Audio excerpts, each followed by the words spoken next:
The blood on Oliver Brennan's knuckles had barely dried when he decided to build the schoolhouse, standing in the saloon watching another Saturday night brawl that would leave 3 children without fathers come Sunday morning. He walked out into the cool Arizona night of 1878, past the flickering oil lamps of Fort McDowell, and made himself a promise that would change everything. The land he owned sat 2 miles west of town, inherited from an uncle who had prospected for silver and found nothing but rattlesnakes and disappointment. Oliver had worked it for cattle these past 4 years, turning 26 last winter with nothing to show but calloused hands and a small herd. The patch of flat ground near the creek had always seemed useless for grazing, but as he stood there the next morning watching the sun paint the desert pink and gold, he saw something different. He saw walls. He saw windows. He saw children with books instead of watching their fathers drink away the daylight. The first timber he cut himself from the pine forests in the mountains north of town, riding out before dawn and returning after dark with lumber strapped to a wagon he borrowed from the general store. Samuel Hartford, who ran the store, thought Oliver had lost his mind. A schoolhouse. Oliver, we barely got 20 families in this territory. Most of those kids work the ranches. That is exactly why they need it, Oliver said, loading another plank. His arms ached, his back screamed, but he kept moving. My father never learned to read, signed his name with an X his whole life. Got cheated out of half his wages for 15 years before someone honest enough told him. Samuel shook his head but stopped arguing. By the end of the first week, word had spread through Fort McDowell about the crazy cowboy building a school nobody asked for. Some men laughed. Others called it a waste. But on the 8th day, when Oliver was digging the foundation in soil that fought him for every inch, a rancher named Thomas Wade showed up with his 2 sons and 4 extra shovels. "Don't say nothing," Thomas muttered, spitting tobacco juice into the dirt. "Just move over." They dug until the sun set, and the next morning 5 more men appeared. Not everyone believed in the project, but Oliver's stubborn determination had a way of infecting people. They worked through May and into June, through days when the heat climbed past 100 degrees and the water barrel ran dry twice before noon. Oliver never missed a day. He was there before anyone else arrived and stayed after the last man left, working by lantern light, his shadow long against the rising walls. The schoolhouse took shape slowly, stubbornly, like everything in the Arizona territory. 4 walls of solid pine, a roof of shingles they ordered from Tucson, 6 windows with real glass that cost Oliver 3 months of cattle sales. Inside, he built the desks himself, carving each one with care, sanding the wood until it was smooth enough that no child would get splinters. 15 desks in 3 rows, and at the front, a larger desk for the teacher he did not have. That realization hit him on a Thursday in late July when Thomas Wade asked the obvious question: "Who is going to teach in it?" Oliver stood in the doorway of the completed schoolhouse, looking at the empty room that smelled of fresh pine and possibility. "I will find someone." "Where?" "Ain't nobody in Fort McDowell got the education for teaching. Mary Callahan can read, but she has got 6 children of her own and another on the way." Oliver nodded slowly, his mind already working. He had known this problem was coming but had pushed it aside, focusing on the building itself. Now the building was done, and the harder task remained. That night he sat in his small cabin writing letters by candlelight, his handwriting clumsy but determined. He wrote to the Territorial Education Board in Phoenix. He wrote to churches in Tucson and Prescott. He wrote to anyone who might know of someone willing to come teach in a tiny settlement where the nearest neighbor might be 5 miles away, and the dangers ranged from Apache raids to flash floods to simple, grinding loneliness. 3 weeks passed with no response. Oliver spent his days working his cattle and his evenings cleaning the schoolhouse, sweeping dust that blew in through cracks, arranging and rearranging the desks, filling the shelves with the few books he could acquire. McGuffey readers he bought from a traveling merchant. A Bible donated by the Methodist circuit preacher. A battered atlas missing half its pages that Samuel Hartford found in his storeroom. The first letter arrived on a Monday, forwarded from Phoenix. A man named Jeremiah Cross explained that qualified teachers were scarce, and that Fort McDowell's remote location made recruitment difficult.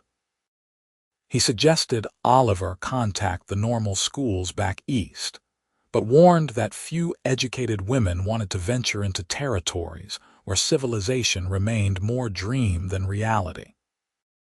Oliver read the letter 3 times, then rode into town and sent telegrams to teaching colleges in Missouri and Ohio, spending money he could not afford on messages that might never be answered.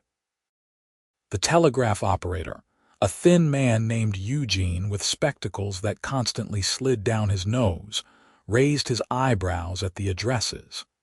"You know how far Missouri is. What makes you think some schoolteacher is going to come all the way out here?"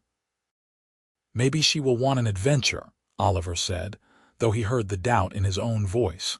More weeks passed. Summer deepened into August, and the schoolhouse sat empty and waiting.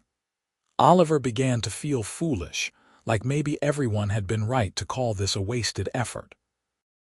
He still rode out to the building every few days, checking for damage from the monsoon storms that rolled through, fixing a shingle that came loose, killing a snake that had taken up residence under the front step.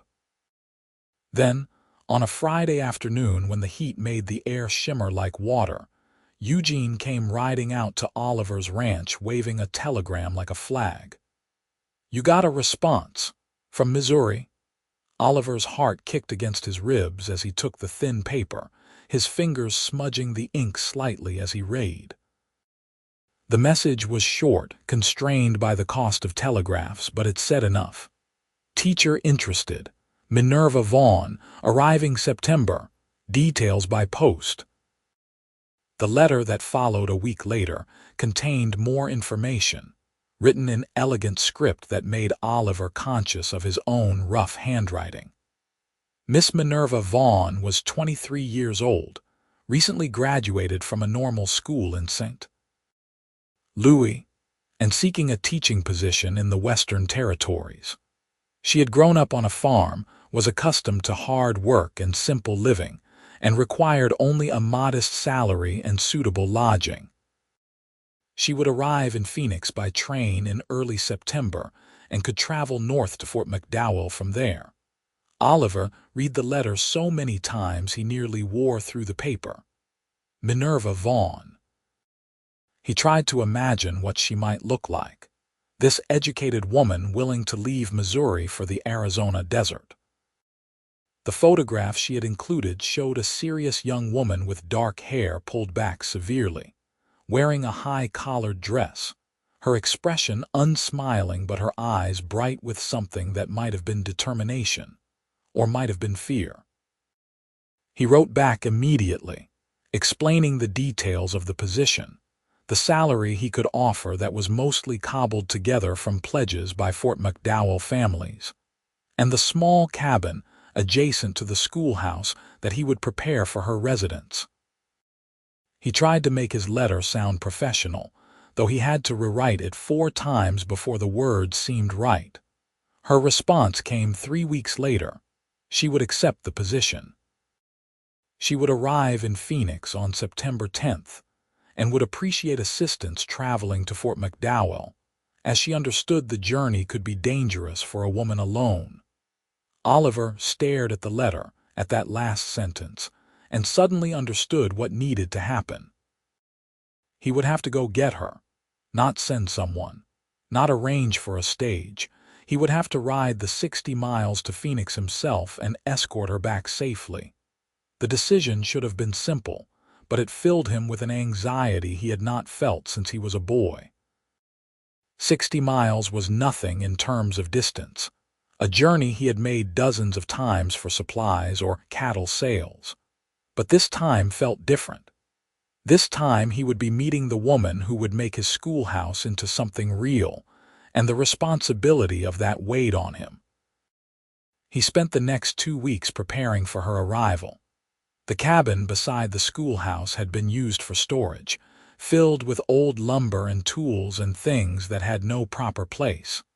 He cleaned it out completely, scrubbed the floors, whitewashed the walls, repaired the roof where it leaked.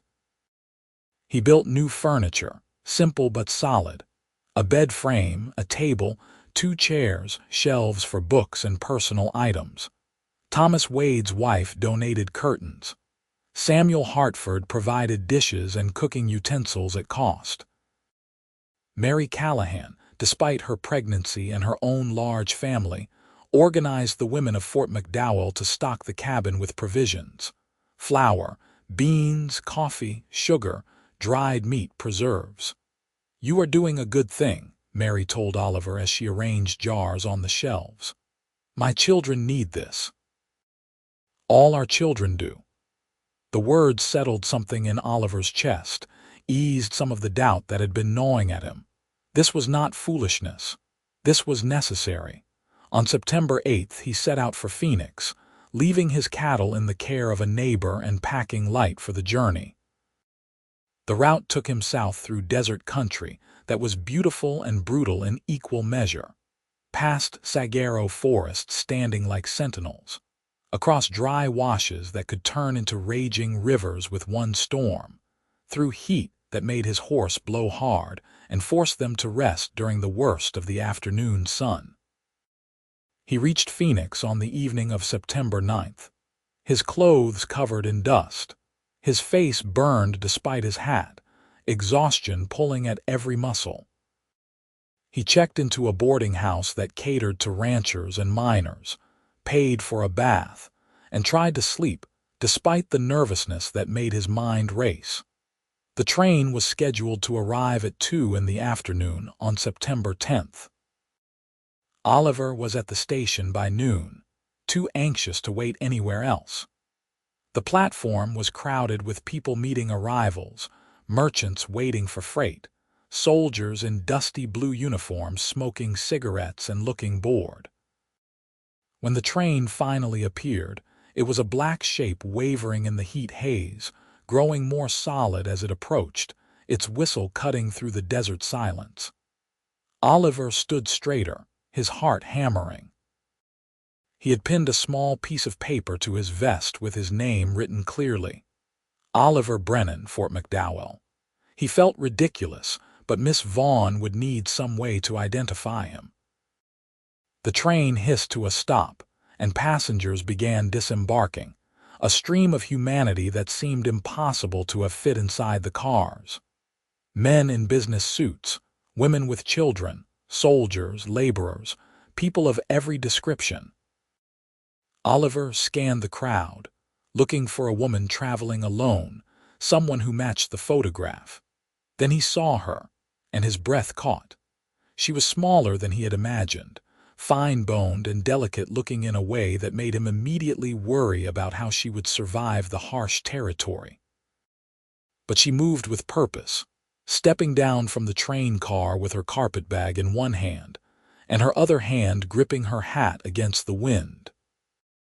Her dress was dark blue, dusty from travel, and her hair, which had been pulled back severely in the photograph, showed signs of escaping its pins after what must have been days on the train. She looked around the platform with wide eyes, and Oliver saw not fear exactly, but a kind of overwhelm, the look of someone realizing they were very far from home. He started toward her, weaving through the crowd, and when he was close enough, he cleared his throat. "Miss Vaughn." She turned, and Oliver got his first clear look at her face. The photograph had not done her justice. Her eyes were gray, the color of storm clouds, and her features were stronger than the picture suggested, less severe and more determined. She looked at him, then at the paper pinned to his vest, and something in her expression relaxed slightly. "Mr. Brennan." "Yes, madam, Oliver Brennan. I am here to escort you to Fort McDowell." She set down her carpetbag and extended her hand. Oliver shook it, surprised by her firm grip, by the calluses he could feel on her palm. She had not lied about being accustomed to hard work. "Thank you for coming," she said. Her voice was clear, educated, with an accent that marked her as being from somewhere far from Arizona. "I confess I was worried about making the journey alone. You got more luggage, a trunk. They said it would be unloaded with the freight." They retrieved her trunk, a battered affair that had clearly seen considerable travel, and Oliver arranged for it to be strapped to his pack horse. He had brought 2 horses, his own and a gentler mare borrowed from Thomas Wade for Miss Vaughn to ride. As they prepared to leave Phoenix, Minerva looked at the horses with something that might have been trepidation. "I should tell you, Mr. Brennan, that while I learned to ride as a girl, I am not particularly experienced. We had a plow horse on our farm, not saddle horses." "She is gentle," Oliver assured her, patting the mare's neck. "Her name is Daisy. Thomas Wade's daughter learned to ride on her. Just keep a steady hand and she will do most of the work." Minerva nodded, and with Oliver's help, she mounted the horse. She sat stiffly at first, clearly uncomfortable, but as they started out of Phoenix heading north, she began to relax into the rhythm of the horse's walk. They rode in silence for the first few miles, Oliver acutely aware of the woman beside him. He wanted to say something, to make conversation, but he had no idea what to talk about with an educated woman from Missouri. Everything that came to mind seemed either too personal or too mundane. Finally, Minerva spoke. "Tell me about Fort McDowell. Your letters mentioned it was small, but what is it like?" Oliver considered his words carefully. "It is rough. We got maybe 75 people total, scattered over a fair amount of territory. The town itself is just a main street, really. General store, saloon, blacksmith, a few other businesses. Most folks live on ranches or homesteads spread out from there. And the children, how many will I be teaching? We think maybe 15 to start. Could be more. Some families might send their kids if they know there is a real teacher. Ages will range from about 6 to 14, I expect." Minerva was quiet for a moment, then asked, "Why did you build the school?" The question surprised Oliver. He had expected her to ask about practical matters, about supplies or curriculum or her salary. He glanced at her and saw genuine curiosity in her expression. "My father could not read," he said finally. "He was a good man, worked hard his whole life, but he could not read, got cheated because of it. Died still owing money to people who had stolen from him with contracts he could not understand. I learned to read from my mother, but she died when I was 12, and after that." He shrugged. "I got enough to get by, but not much more. I just figure children should have better chances than we did." Minerva nodded slowly. "That is a good reason." They rode through the afternoon, stopping once to rest the horses and eat some of the provisions Oliver had packed. The landscape changed gradually, desert giving way to slightly greener country as they followed the Salt River drainage north. The heat remained oppressive, and Oliver watched Minerva carefully for signs of distress, but she never complained. Her face grew red from the sun despite her bonnet, and he could see her shifting uncomfortably in the saddle, but she kept pace without protest. As evening approached, Oliver began looking for a place to make camp. They would not reach Fort McDowell tonight. The journey would take 2 days, which meant spending a night in the open. He had been worrying about this necessity since leaving Fort McDowell, aware of the impropriety of a man and a woman camping together without a chaperone, but there was no alternative.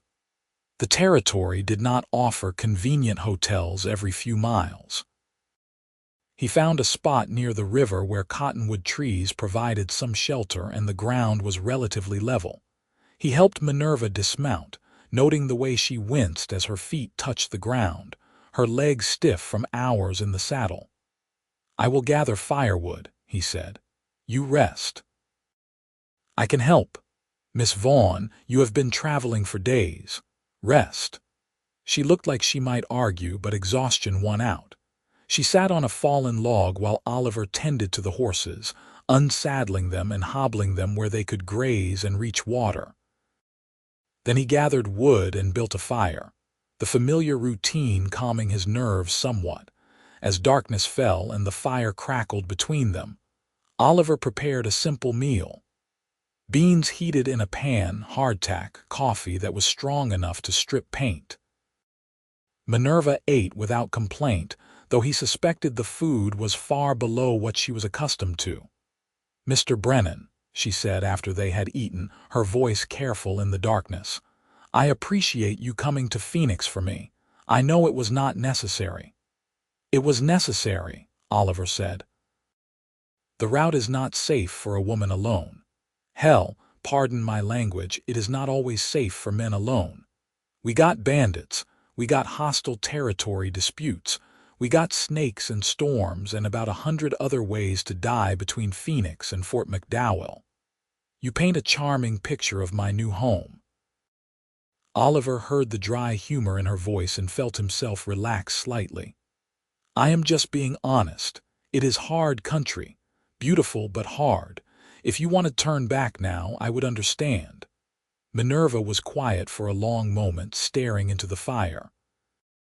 The flames cast shadows across her face, made her eyes look very dark.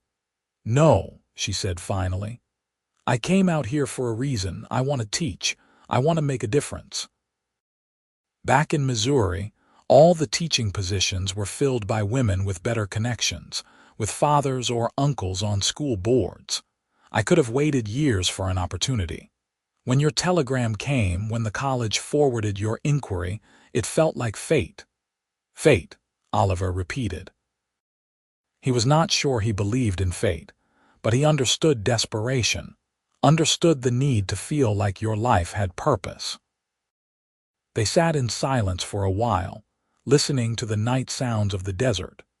Coyotes in the distance, the rustle of small creatures in the brush, the occasional splash of a fish in the river.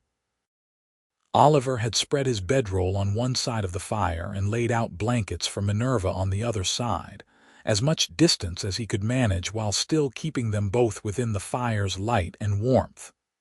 "You should sleep," he told her. "We will leave at first light." Minerva nodded and moved to her blankets. Oliver watched her settle, saw her curl on her side facing away from him, her body tense in a way that told him she was very aware of the strangeness of this situation. He felt it too, the odd intimacy of sharing a camp with this woman he had just met, this woman who would be living in Fort McDowell, who would be part of his life in ways he had not fully considered until now. He lay down on his own bedroll, but did not sleep for a long time, staring up at the stars that filled the sky in numbers impossible to count. Somewhere in the night, he heard Minerva's breathing slow and deepen as she finally slept, and only then did he allow himself to relax. He woke before dawn, as was his habit, and rekindled the fire. Minerva stirred as coffee began to boil, sitting up with her hair in disarray, her dress wrinkled from sleeping in it. She looked vulnerable in a way that made Oliver's chest tight, and he busied himself with breakfast to avoid staring. They ate quickly and packed up camp as the sun rose, painting the desert in shades of orange and red that made everything look impossibly vivid. Minerva stood for a moment just watching the sunrise, her expression soft with wonder. "It is beautiful," she said quietly. "Yes, madam, it is. Not much else out here, but we got beauty in abundance." They mounted the horses and continued north. Minerva was even stiffer this morning, and Oliver set a slower pace, conscious of her discomfort though she never mentioned it. They talked more today, the initial awkwardness between them easing with familiarity. She told him about Missouri, about growing up on a farm with 3 brothers, about her mother who had taught her to read using a Bible and a newspaper that came once a week from St. Louis. "My father thought education was a waste for a girl," she said. "He wanted me to marry a neighbor's son, have children, spend my life cooking and cleaning. There is nothing wrong with that life, but it was not what I wanted. When my mother died, she left me a small inheritance enough for the normal school. My father was furious, but the money was legally mine, so I left. Does he know you came to Arizona? I wrote him a letter before I left Missouri. I do not know if he read it. We have not spoken in over a year." Oliver heard the pain beneath her matter-of-fact tone and recognized it. He had his own complicated feelings about family, about fathers who could not understand the dreams of their children. "For what it is worth," he said, "I think you are brave." Minerva looked at him, surprise evident on her face. "Brave or foolish, I have not determined which yet, maybe both. Most brave things are at least a little foolish." She laughed at that, a real laugh that transformed her serious face into something lighter. Oliver felt something shift in his chest, a warmth that had nothing to do with the Arizona sun. They reached Fort McDowell in the late afternoon of the second day, cresting a rise that gave a view of the settlement spread below. Oliver tried to see it through Minerva's eyes. The dusty Main Street, the wooden buildings that looked ramshackle compared to the brick structures of cities back east, the vast empty spaces between homesteads, the mountains rising in the distance like barriers against the rest of the world. "There it is," he said unnecessarily. Minerva studied the town silently, and Oliver could not read her expression. Finally, she said, "Where is the schoolhouse?" "West of town. I will take you there directly."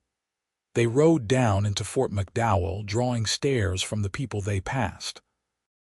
News of the new teacher had spread, and folks were curious. Samuel Hartford came out of the general store, waving. Mary Callahan appeared in the doorway of her home, children clustered around her skirts. Men stopped work to watch them pass, some tipping their hats, others just staring with the unabashed curiosity of people who rarely saw newcomers. Oliver led them out of town proper, following the path to his ranch, and then veering off toward the schoolhouse. When it came into view, Minerva pulled her horse to a stop. The building sat in a small clearing near the creek, pine logs golden in the afternoon sun, windows reflecting light, the roof solid and straight. It was not grand by any measure, but it was well built, sturdy, a structure that would last. The cabin beside it was smaller but similar in construction, smoke rising from the chimney where someone, probably Mary Callahan, had already started a fire in the stove. "You built this?" Minerva's voice was soft, almost wondering, with help. "Lot of folks contributed. But it was your idea." "Your labor." "Yes, madam." She dismounted without waiting for his help, walking toward the schoolhouse like someone in a dream. Oliver followed, watching as she climbed the steps and pushed open the door. He had left it unlocked, knowing they would arrive today. Inside, the light through the windows illuminated the desks in neat rows. The larger teacher's desk at the front, the shelves with their meager collection of books, the slate boards he had mounted on the walls, the wood stove that would provide heat when winter came. It was clean, ready, waiting for her to bring it to life. Minerva walked slowly between the desks, running her hand along the smooth wood. She picked up one of the readers from a shelf, opened it, closed it carefully. She stood at the front of the room, behind the teacher's desk, looking out at the empty seats. When she turned back to Oliver, there were tears on her cheeks. "Miss Vaughn, what is wrong?" "Nothing is wrong." She wiped at her face, laughing a little. I am sorry, it is just... I did not expect this. In your letters you made it sound so simple, so small, but this... She gestured at the room. This is someone's dream built real. This is months of work. This is hope. Oliver felt his throat tighten. He had not expected her to understand so completely, so immediately. The children need it, he said roughly. They need someone like you. I will do my best, Minerva said. I promise you, Mr. Brennan, I will do everything I can to make this worth your effort. Oliver, please just call me Oliver, and it is already worth it. Just knowing you came, that you were willing to try. They stood looking at each other across the schoolroom, something unspoken passing between them, something that made Oliver's heart race in a way he did not fully understand. Then Minerva smiled, and the moment broke and Oliver cleared his throat. Let me show you the cabin. The cabin was small but comfortable, and the women of Fort McDowell had done well. Everything Minerva would need was there, organized neatly. Oliver carried in her trunk while she explored, exclaiming over the curtains, the stocked shelves, the furniture he had built. This is far more than I expected, she said. Please thank everyone for me. I will thank them myself as soon as I meet them properly, but please let them know I am grateful. I will. Oliver lingered in the doorway, suddenly reluctant to leave.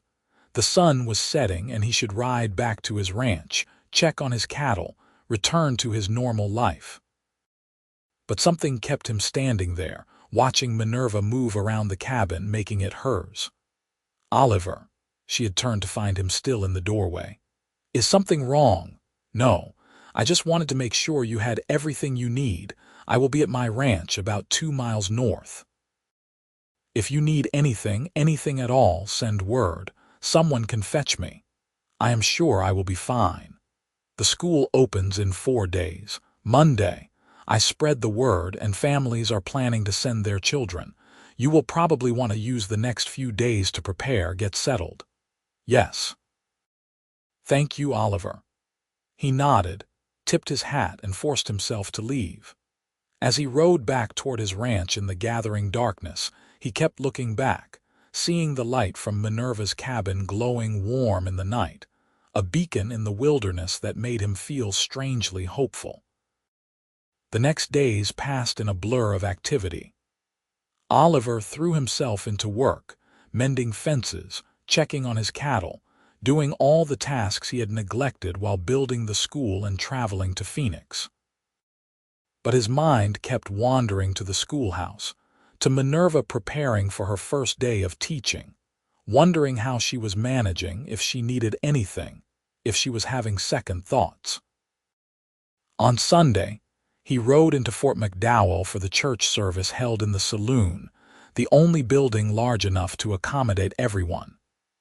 It was a peculiar arrangement, sitting on benches that smelled of whiskey while the circuit preacher talked about salvation, but it was what they had. Minerva was there, sitting with Mary Callahan and her children, wearing a clean dress, her hair neatly pinned, looking composed and professional. When she saw Oliver, she smiled, and he felt that strange warmth in his chest again. After the service, people crowded around her, parents introducing themselves, asking questions about the school, expressing their gratitude. Oliver hung back, watching her handle it all with grace, answering questions patiently, kneeling down to talk to shy children who would be her students tomorrow. Thomas Wade appeared at Oliver's elbow. She seems like a good sort. Yes, pretty too. Oliver shot him a look. That is not relevant, Thomas laughed. Keep telling yourself that. The way you have been watching her, I would say it is very relevant. I just want to make sure she is settling in properly. Right, that is all it is. Thomas clapped him on the shoulder. Listen, my boys are nervous about tomorrow. They have never been in a proper school. Sarah made them practice their letters all week. They will do fine. Miss Vaughn knows what she is doing. I hope you are right. This whole thing, it is a big change. Good change, I think, but big. That night, Oliver lay in his bed in the small cabin he had built when he first claimed this land, staring at the ceiling and thinking about the changes Thomas had mentioned. The schoolhouse had seemed like such a straightforward goal. Build a building, find a teacher, educate the children. But now, with Minerva actually here, actually real and not just words in letters, he was beginning to understand the complexity of what he had set in motion. He kept thinking about her face when she first saw the schoolhouse, the tears she had tried to hide. He kept hearing her voice calling him brave. He kept remembering the way she had gripped his hand when he helped her mount her horse, the trust in that touch. He told himself he was being foolish. She was here to teach. He had built the school for the children, not as some elaborate way to meet a woman. The fact that he found her attractive, that he liked talking to her, that he felt something shift inside him when she smiled, all of that was irrelevant and probably dangerous. She was educated, refined, from a different world. She would teach for a year or two and then leave, go back east where she belonged. Getting attached would be stupid, but knowing something was stupid had never stopped Oliver before. That was, after all, how he had ended up building a schoolhouse in the middle of the Arizona territory with no guarantee anyone would ever teach in it. Monday morning arrived with a sky so blue it hurt to look at. Oliver found himself riding toward the schoolhouse without consciously deciding to go there. He told himself he just wanted to see how the first day went, that he had invested too much work to not witness the outcome. The children were already arriving when he got there, parents bringing them in wagons or on horseback, some walking from closer homesteads. The kids ranged from tiny 6-year-olds clinging to their mothers' skirts to nearly grown boys and girls who looked skeptical about the whole endeavor. Oliver counted 17 children in total, more than they had anticipated. Minerva stood on the schoolhouse steps, greeting each family, learning names, her professional demeanor firmly in place. But Oliver saw the nervousness in the way she smoothed her skirt, the way her hands trembled slightly when she shook hands with parents. As the time to begin approached, the parents started to leave, some reluctantly. Mary Callahan hugged each of her 4 children and whispered instructions that made them roll their eyes. Thomas Wade gripped his son's shoulders and told them to behave, or they would answer to him. One little girl, maybe 7 years old, started crying, not wanting her mother to leave, and Minerva knelt down to talk to her softly until she calmed.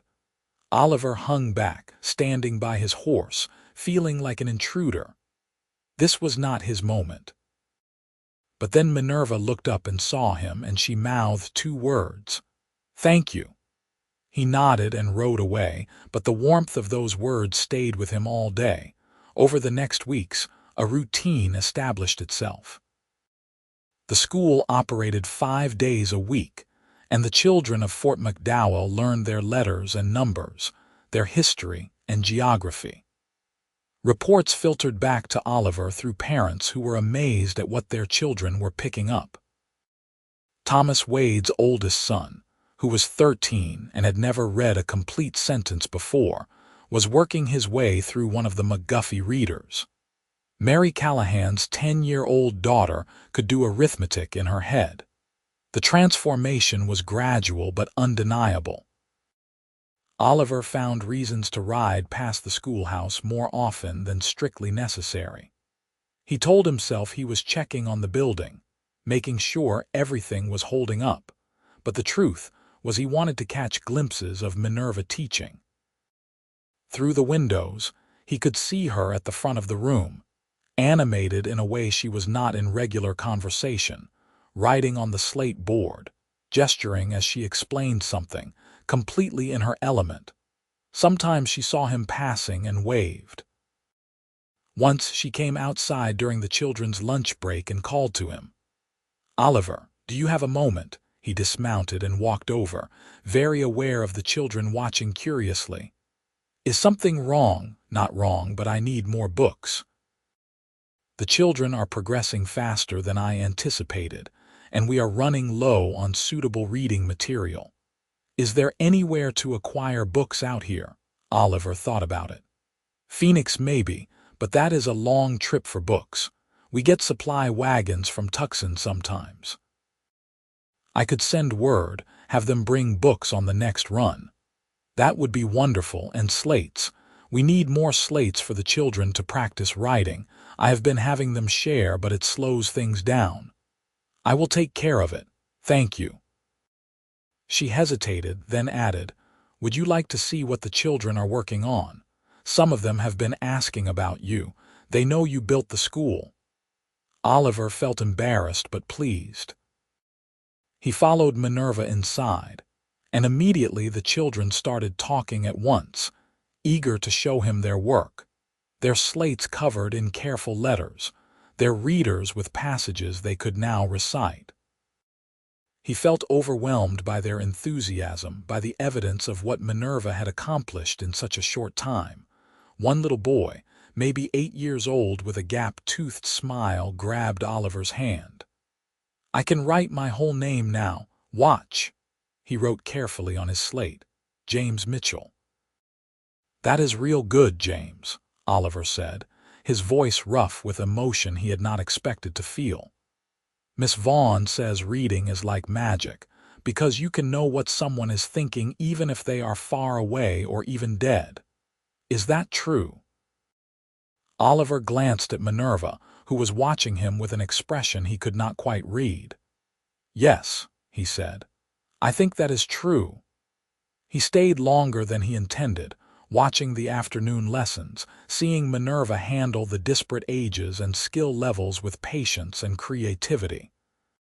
She had divided the children into groups, the older ones helping the younger ones, everyone working at their own pace but also together.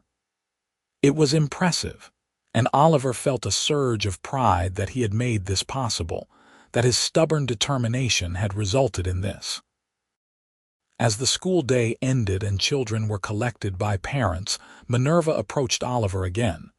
Thank you for staying. It meant a lot to the children to have you here. They are doing real well. You are a good teacher. She smiled, but there was weariness in it. Some days I feel like I have no idea what I am doing. The age range is challenging and there is so much they need to learn. You are doing fine. Better than fine. They stood in the empty schoolroom, the afternoon light slanting through the windows, dust motes floating in the air. Oliver knew he should leave, but he found himself asking, How are you settling in? Is the cabin comfortable? It is more than comfortable. But she hesitated, then continued. It is lonely sometimes. I am used to noise, to having people around. My family was large and loud. Out here, the silence at night is almost oppressive. Oliver understood that feeling. He had felt it himself when he first came to Arizona, the vast emptiness of the land, the way you could go days without seeing another person. Fort McDowell is not much for entertainment, but folks are friendly. They would welcome you if you reached out. I know. Mary Callahan has been kind, inviting me to Sunday dinners, and the parents have been wonderful. It is just an adjustment. If you ever need company, my ranch is not far. I am not much for conversation, but I can listen well enough. Minerva's smile was warmer now. I might take you up on that. And she did. Over the following weeks, Oliver found himself visiting the schoolhouse more frequently, sometimes with legitimate reasons like bringing supplies or making repairs, sometimes with flimsy excuses that fooled no one. They developed an easy friendship, talking about the school, about the students, about their lives before Arizona. Minerva told stories about Missouri, about her brother's antics, about her mother's gentleness and her father's sternness. Oliver shared memories of his own childhood, of learning to work cattle, of the uncle who left him this land, of the dreams he had for his small ranch. They were careful not to cross certain boundaries. Propriety mattered, especially in a small community where gossip spread faster than wildfire. But there were moments when Oliver felt the pull of something deeper, when their eyes would meet and hold for a second too long, when their hands would brush passing a book or a tool, and electricity would spark between them. Fall arrived, bringing cooler temperatures and the spectacular display of cottonwoods turning gold along the creek. The children in the school continued to progress, and more families from outlying ranches started sending their kids, swelling the enrollment to 22. Minerva was exhausted by the end of each day but energized too, thriving on the challenge. One Saturday in October, Oliver rode to the schoolhouse to repair a window that had cracked during a storm. He found Minerva outside, working in a small garden plot she had started beside her cabin, her hands covered in dirt, her hair escaping its pins, looking more relaxed than he had ever seen her. "You are gardening," he dismounted, smiling at the sight, trying to. "I planted some vegetables before it gets too cold. I am not sure how successful it will be. Arizona is different from Missouri for growing things. Your timing is good. We can grow through the winter here. The summers are too hot, but fall and winter are perfect." "Really?" She sat back on her heels, pushing hair out of her face and leaving a streak of dirt on her cheek. "That is backwards from what I am used to. Everything is backwards out here." Oliver knelt beside her, examining the small plants struggling in the rocky soil. "You need to amend this soil. Too much clay. I can bring you some composted manure, mix it in, give these plants a better chance." "You would do that?" "It is just manure, Minerva. Not exactly a grand gesture." She had told him weeks ago to drop the formality of Miss Vaughn, that they knew each other well enough for first names. Hearing her name in his voice still felt intimate, special. "Still," she said, "you are always helping. You built the school, you found me, you keep making sure everything runs smoothly. What can I do to repay you?" "Teach the children. That is all the payment I need." Minerva looked at him seriously, her gray eyes steady. "You are a good man, Oliver Brennan, better than you probably realize." The compliment made him uncomfortable in a way he could not articulate. He stood up, brushing dirt from his knees. "I will get that manure for you, and fix your window. Anything else need attention? The door on the schoolhouse sticks sometimes. And I think there might be a leak in the corner of the cabin when it rains, though I am not certain." They spent the afternoon working together, Oliver making repairs while Minerva worked on lessons for the coming week. It felt domestic, comfortable, like something they had done 1,000 times before. When the sun started to set, Oliver knew he should leave but found himself reluctant. "Would you like to stay for supper?" Minerva asked, as if sensing his hesitation. "It is nothing fancy, just stew, but there is plenty." Oliver knew staying was risky, knew it would fuel gossip, but he found himself nodding. That would be nice. They ate in her cabin at the small table he had built, by the light of oil lamps that cast soft shadows on the walls. The stew was good, simple but flavorful, and the conversation flowed easily. They talked about books they had read, places they wanted to see, dreams they had for the future. Minerva admitted she had always wanted to see the ocean. Oliver confessed he had thought about buying more land, expanding his ranch, maybe breeding horses instead of just cattle. "Why horses?" Minerva asked. "I like working with them. Cattle are just cattle, but horses have personality. There is an art to training a good horse, to earning their trust." "Like earning anyone's trust, I suppose." "Yes, exactly like that." The words hung between them, heavy with meaning neither of them was quite ready to address. Finally, as full darkness fell outside, Oliver forced himself to stand. "I should go. Early day tomorrow." Minerva walked him to the door. "Thank you for your help today, and for the company." "Anytime." He rode back to his ranch in the darkness, navigating by starlight and the familiar knowledge of the land, his mind full of Minerva. the way she had looked with dirt on her cheek, the sound of her laugh when he told a story about a particularly stubborn cow, the comfort of simply being near her. He was in trouble. He was falling for the schoolteacher, and he had no idea what to do about it. The situation became more complicated in November, when a man arrived in Fort McDowell claiming to be Minerva's intended husband. Oliver was in the general store buying supplies when Samuel Hartford mentioned the stranger who had ridden in that morning, asking after Miss Vaughn. Said his name was Richard Vernon from Missouri. Said he and Miss Vaughn had an understanding and he had come to bring her home. Oliver felt like he had been punched in the stomach. An understanding. That is what he said. He is over at the schoolhouse now, talking to her. Oliver left his supplies on the counter and walked out, ignoring Samuel's knowing look. He tried to tell himself this was none of his business, that if Minerva had a fiancé back in Missouri, that was her concern, not his. But he kept walking, kept moving toward the schoolhouse, his heart pounding with something that felt uncomfortably like panic. When he arrived, he found a well-dressed man standing outside the schoolhouse, arguing with Minerva. The school day had ended, and the children were gone, leaving just the two of them. Oliver could hear their raised voices before he could make out the words. "You embarrass me, Minerva. Running off like that without even a proper goodbye. Everyone in town is talking about it." "I did not run off, Richard. I took a job. There is a difference. A job teaching in some God-forsaken wilderness. This is ridiculous. You have made your point. Now come home and we can plan the wedding. I never agreed to marry you." Oliver cleared his throat, announcing his presence. Both Minerva and Richard turned to look at him. Minerva's face showed relief and something else, something grateful.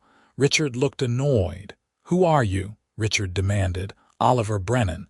I built this schoolhouse." "The Cowboy." Richard said it like it was an insult. "Minerva mentioned you in her letters. I should thank you for keeping an eye on her, but I will take over from here. I am Richard Vernon, Miss Vaughn's fiancé." "I am not your fiancé," Minerva said firmly. "I never agreed to marry you. Your mother and my father discussed it, but I never consented." "You never explicitly refused either." "I came to Arizona. That seems like a pretty explicit refusal." Richard's face was red now, his composure slipping. "You cannot stay here, Minerva. It is not appropriate. A woman alone, teaching in some primitive school, living without proper supervision." "Come home, be reasonable." "I am being reasonable. I have a job, a home, a purpose. You need to leave, Richard." "I am not leaving without you." Oliver stepped forward. "The lady asked you to leave. I suggest you do it." Richard looked at Oliver like he was noticing him properly for the first time, taking in his work-worn clothes, his sun-darkened skin, his calloused hands. "You have no say in this matter. This is between me and my fiancée." "She is not your fiancée. She made that clear. Now leave before this becomes a problem." For a moment, Oliver thought Richard might actually try to fight him. The man was soft, clearly unused to physical confrontation, but pride could make people stupid. Then Richard seemed to think better of it. "Fine. But this is not over, Minerva. Your father sent me to bring you home, and I intend to fulfill that obligation. I will be at the boarding house in town. When you come to your senses, I will be waiting." He stalked off toward his horse, and Oliver and Minerva watched him ride away. Once he was out of sight, Minerva sagged against the schoolhouse wall, her professional composure crumbling. "I am sorry you had to witness that," she said quietly. "Is it true? Did your father send him?" "Probably." "My father and Richard's mother have been planning a match between us since we were children. But I never wanted it. Richard is. He is not a bad man, but he is weak. He does whatever his mother tells him. She wants a refined daughter-in-law who will host parties and look decorative. That is not me." "Does he love you?" Minerva looked surprised by the question. I do not think Richard knows what love is.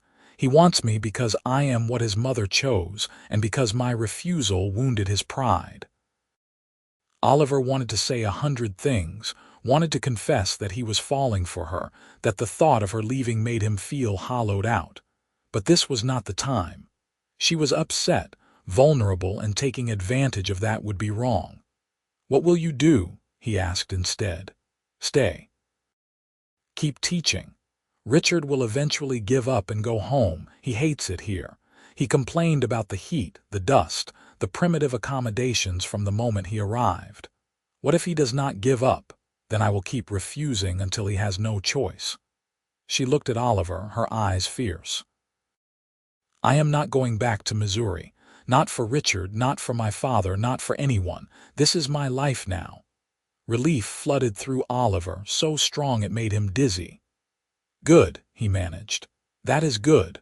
Over the next week, Richard Vernon made his presence known in Fort McDowell. He stayed at the boarding house, appearing at the schoolhouse most evenings to continue his campaign to convince Minerva to return with him. He tried charm, tried guilt, tried reason, tried anger. Nothing worked.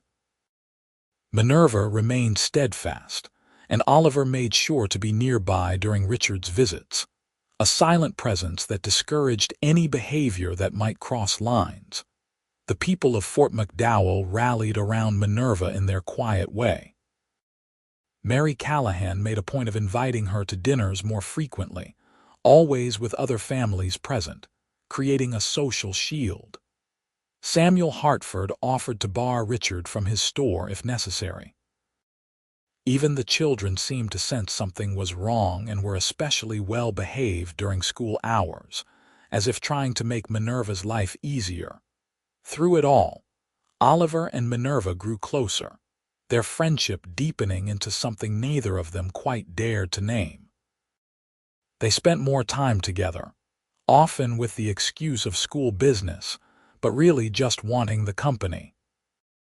Oliver taught Minerva to shoot, bringing a rifle and setting up targets behind the schoolhouse on a Saturday afternoon, standing close behind her to adjust her stance, both of them acutely aware of the proximity. Minerva helped Oliver with paperwork for his ranch, her neat handwriting and mathematical skills making quick work of records he had been putting off for months. One evening in late November, as they sat on the steps of the schoolhouse watching the sunset paint the sky in impossible colors, Minerva said quietly, I think Richard is finally giving up. He mentioned leaving soon, going back to Missouri before winter makes travel too difficult.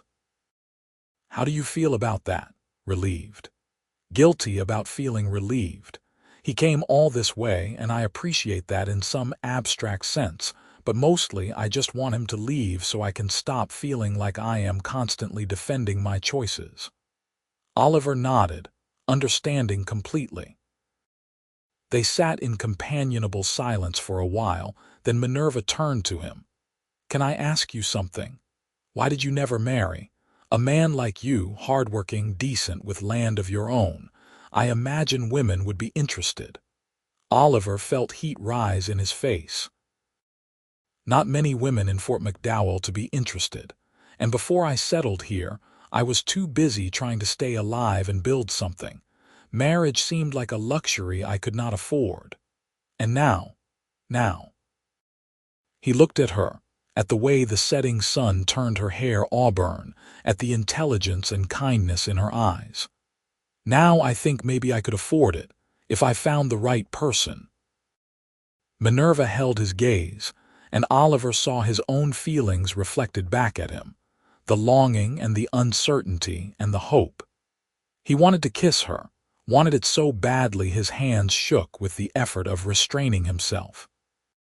But Richard was still in town, still technically a complication, and Oliver did not want their first kiss to be shadowed by that situation. I should go, he said, standing abruptly. Getting late. Minerva looked disappointed but nodded. Good night, Oliver. He rode home feeling like a coward, but also like he had made the right choice.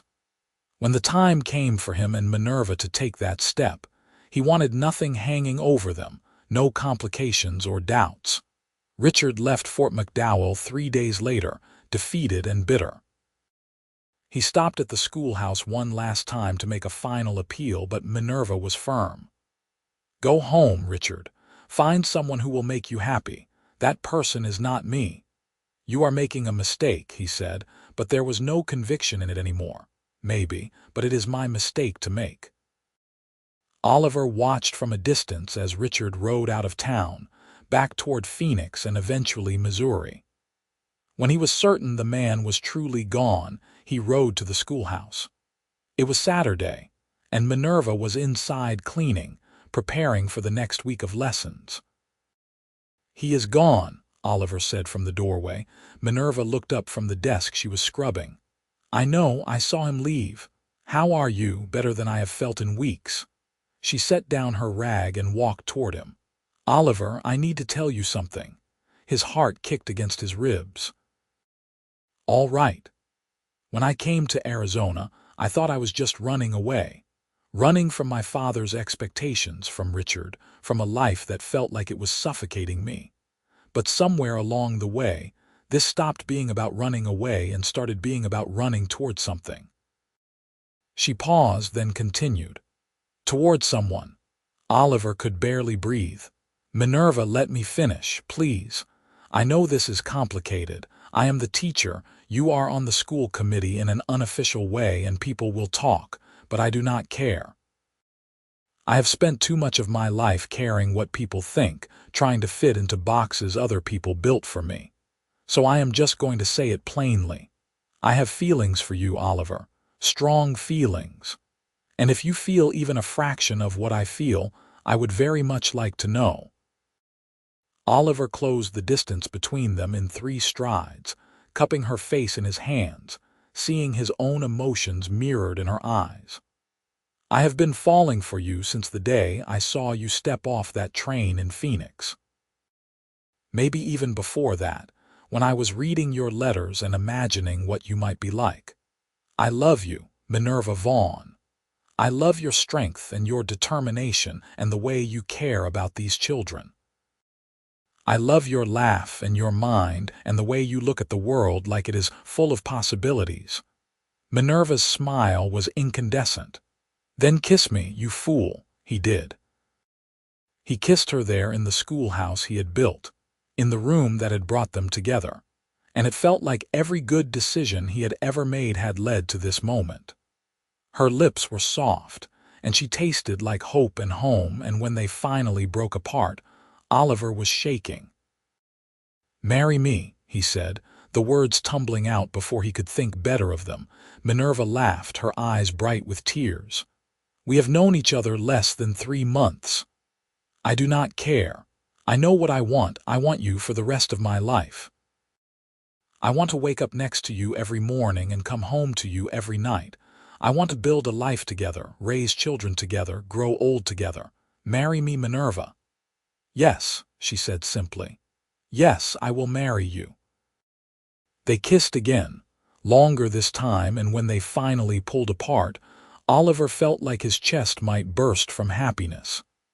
They had logistics to figure out, practicalities to address, but in that moment, none of it mattered. All that mattered was the woman in his arms and the future stretching out before them. They were married in December, in a small ceremony held in the schoolhouse, because it seemed appropriate. The circuit preacher performed the service, and it seemed like every person in Fort McDowell showed up to witness it. Mary Callahan cried through the whole ceremony. Thomas Wade stood as Oliver's best man, looking uncomfortable in his Sunday suit. The children from the school sang a song Minerva had taught them, their young voices sweet and slightly off-key. Minerva wore a simple dress of cream-colored cotton, and Oliver thought she was the most beautiful thing he had ever seen. When the preacher pronounced them man and wife, Oliver kissed her thoroughly, to the applause and cheers of their community. The celebration afterward was boisterous, with food brought by every family, fiddle music and dancing that lasted late into the night. Oliver held Minerva close as they danced under the stars, feeling blessed beyond measure. "Happy?" he asked, deliriously. They spent their wedding night in Oliver's cabin at the ranch, which would now become their home. Oliver had cleaned it thoroughly, made it as comfortable as possible, but it was still rough compared to what Minerva had known back east. She did not seem to mind. She moved through the small space like she belonged there, and when they came together as husband and wife, it was with a tenderness and passion that left them both breathless. Afterward, lying in bed with Minerva's head on his chest, Oliver felt peace settle over him. "I cannot believe you are really mine," he said quietly. "I cannot believe you built me a schoolhouse," she replied. "That is quite possibly the most romantic thing anyone has ever done." "I did not build it to be romantic. I built it because it was needed." "And then you rode 60 miles to Phoenix to fetch me personally, because you were worried about my safety. And you have spent the last 3 months making sure I had everything I needed, fixing things, helping however you could. How is that not romantic?" Oliver smiled in the darkness.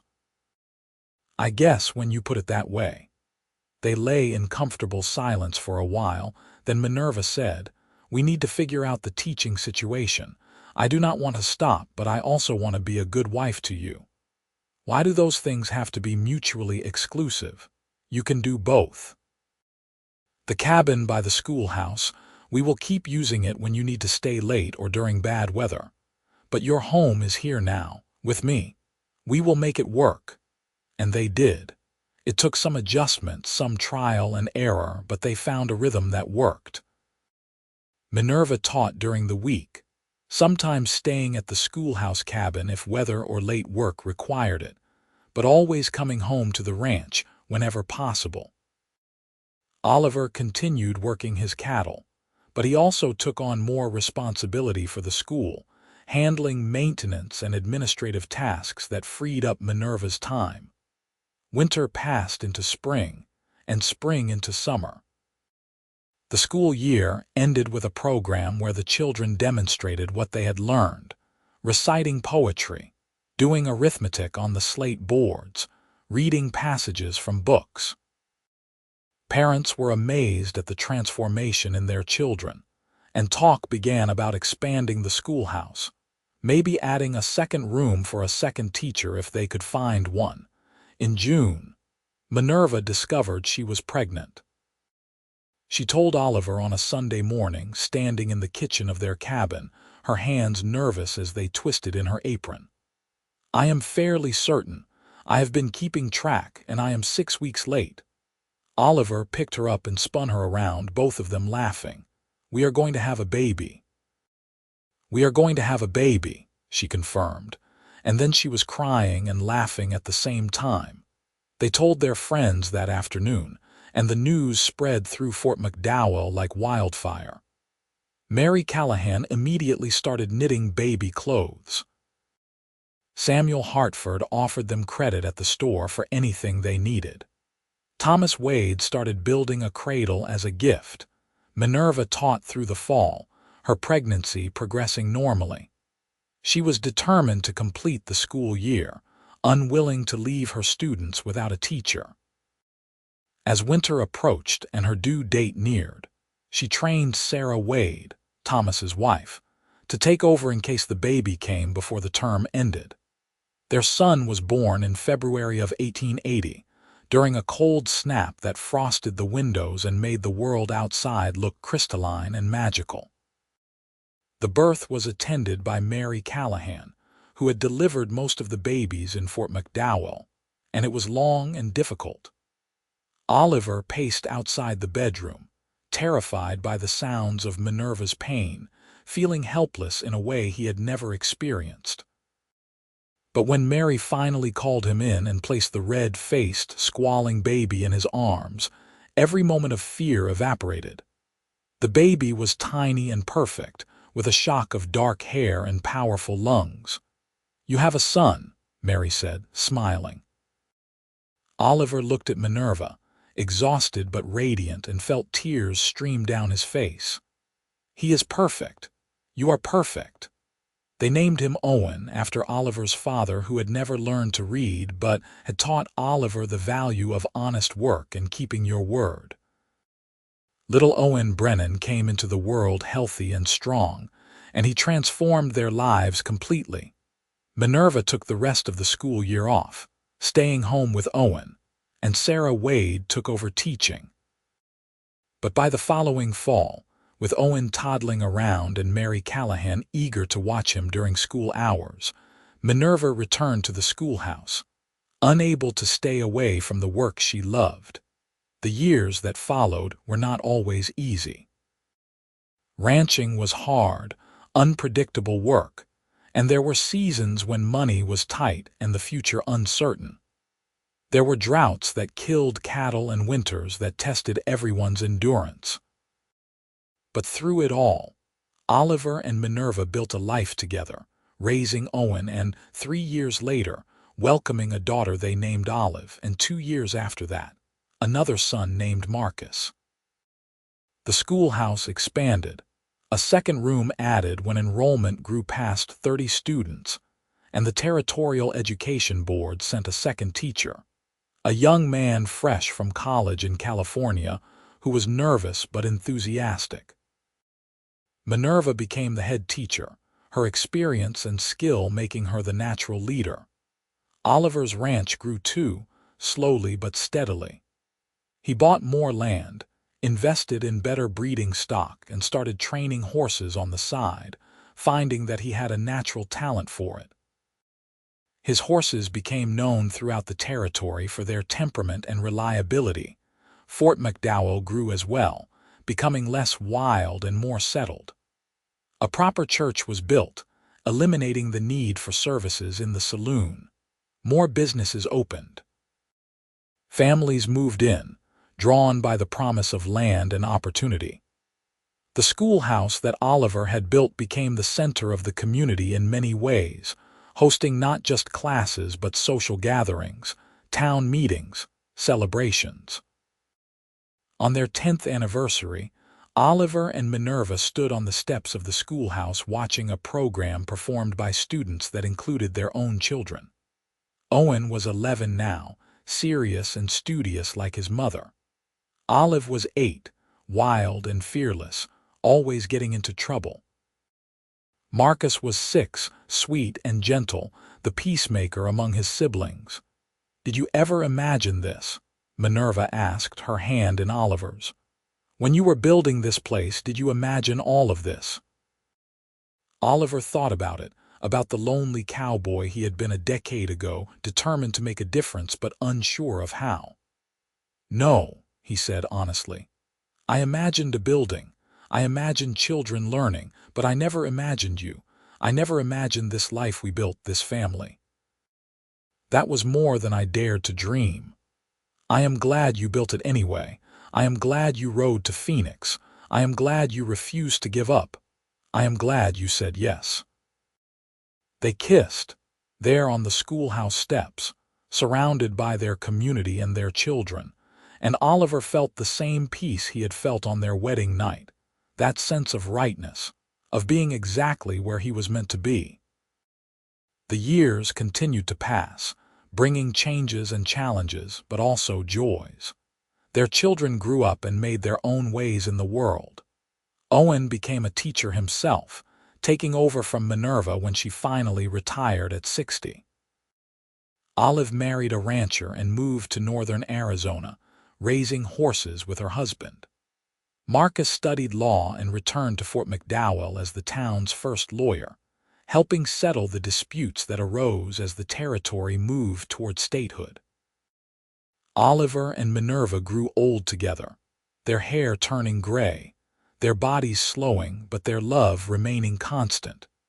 They spent their evenings on the porch of the ranch house Oliver had expanded over the years, watching the Arizona sunsets that never got old, talking about everything and nothing. "Do you regret it?" Oliver asked one evening when they were both in their 70s, his voice creaky with age but his mind still sharp. Leaving Missouri, coming to this rough place, Minerva, her hair white now but her eyes still that clear gray he loved, smiled. Not for a single second. This was the best decision I ever made.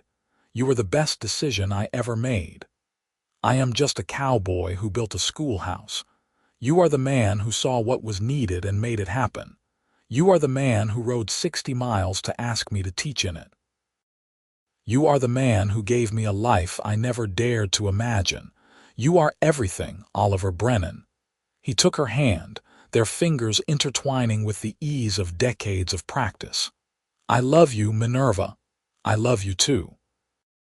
They sat in comfortable silence as the sun set, painting the sky in those impossible colors that had drawn them together all those years ago. And Oliver felt grateful for every choice he had made, every step that had led him to this moment. The schoolhouse he built still stood, updated and expanded, but fundamentally the same structure he had raised with his own hands and the help of his neighbors. It had educated hundreds of children over the decades, and it stood as a testament to what one person's determination could accomplish, to what love and community could build together. When Oliver passed away at 78, the funeral was held in that schoolhouse, packed with people whose lives he had touched, with children and grandchildren and great-grandchildren who bore his name and his legacy. Minerva stood at the front, her hand on the coffin, and spoke of the man he had been, the life they had built together, the love that had sustained them through everything. She lived another 5 years without him, still sharp, still engaged with the community, still visiting the school she had devoted her life to. And when she finally passed, joining Oliver in the cemetery on the hill overlooking Fort McDowell, she was buried beside him, their headstones standing together as they had stood in life. Their children saw to it that the schoolhouse was preserved, that it remained not just a building but a piece of history, a reminder of what their father had built and what their mother had brought to life within those walls. The story of the cowboy who built a schoolhouse and rode 60 miles to fetch the teacher became part of Fort McDowell's history, told and retold, growing slightly more romantic with each telling but always rooted in truth, because the truth was romantic enough. A man saw a need and filled it. A woman took a chance on an unknown future. They found each other in the Arizona desert and built a life together that changed their community, that gave children opportunities they would never have had otherwise, that proved love could flourish even in the harshest environments if tended with care and commitment. The schoolhouse stood for generations, eventually becoming a museum, carefully maintained by the descendants of Oliver and Minerva Brennan. Tourists came to see where it all started, to imagine those early days when Fort McDowell was just a rough settlement and education was a luxury few could afford. On the wall inside hung the original photograph of Minerva that she had sent with her first letter, beside a later photograph of her and Oliver on their wedding day, young and hopeful and in love. And beneath those hung dozens of other photographs, documenting the generations of students who had learned within those walls, the teachers who had followed in Minerva's footsteps, the community that had grown around the simple act of one man building something that mattered. The legacy of Oliver and Minerva Brennan was not just in their children and grandchildren, though those numbered in the dozens. It was not just in the success of the school, though that was considerable. Their legacy was in the idea that one person could make a difference, that education mattered, that love was worth the risk, and that sometimes the most important things you build are not structures but futures, not buildings but hope. In the end, the story was simple. A cowboy built a schoolhouse with his own hands, then rode 60 miles to ask a woman to teach in it. She said yes to the job, and then yes to him, and together they built something that lasted long after they were gone. They proved that love and determination could transform a rough settlement into a community, that education could change lives, and that sometimes the best things in life come from taking chances on unknown futures and people brave enough to dream. Their great-great-grandchildren still lived in Arizona, some in what was now the city of Fort McDowell, others scattered throughout the state and beyond. But they all knew the story of Oliver and Minerva, knew the schoolhouse their ancestor had built, knew the love story that had begun with a telegram and a 60-mile ride through the desert. And sometimes, on warm spring evenings when the light slanted just right through the windows of the old Schoolhouse Museum, visitors swore they could feel something lingering in the air, something warm and hopeful, like an echo of all the love and learning that had happened within those walls, like the spirits of the cowboy and his teacher still watching over the place where their story began. The schoolhouse stood as a testament to what Oliver and Minerva had believed in, that education could change the world, that love was worth fighting for, and that sometimes the most profound impacts come from simple acts of determination and faith. It stood as a reminder that the Wild West was not just a place of violence and lawlessness, but also a place where people built dreams with their hands and hearts, where communities formed around shared values, and where love stories began with 60-mile rides and a willingness to take chances on uncertain futures. And that, in the end, was the true legacy of Oliver Brennan and Minerva Vaughn. Not just a building or a school or even a love story, but the proof that one person's decision to do something good could ripple outward through generations, changing lives in ways they never lived to see but would have been proud to know about.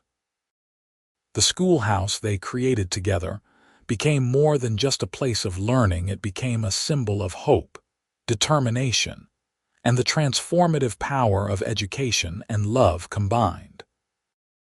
Their story lived on, told to children who sat in more modern classrooms, who learned with technologies Oliver and Minerva could never have imagined, but who still needed to hear that education mattered, that love was real, that one person could make a difference. The cowboy and the teacher became legend, their truth polished smooth by time but never losing its essential message. Build something that matters, love someone completely, and leave the world better than you found it. Oliver Brennan had started with a simple goal: build a schoolhouse so children could learn to read. He had ended up building a community, a family, and a love story that would be remembered long after the desert had reclaimed the physical structures he created. Because in the end, what lasts is not wood and nails and glass, but the impact we have on other people's lives, the love we give and receive, and the dreams we dare to build even when the world says they are impossible. The schoolhouse stood, weathered but strong, a testament to those truths.